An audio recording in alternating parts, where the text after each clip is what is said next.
I also started working on this. So this is a piece of cedar to replace what's missing, the leg or the foot on this side.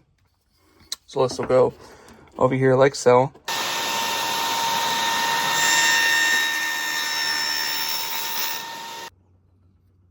All right. Now I'm going to try to carve it.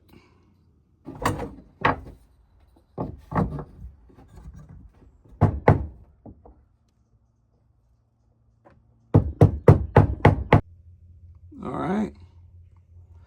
There it is. It's pretty straight. I mean, I'm pretty happy with it. Matches pretty well. Completely hand carved. So now we've got a new foot. This will go right over here, like so.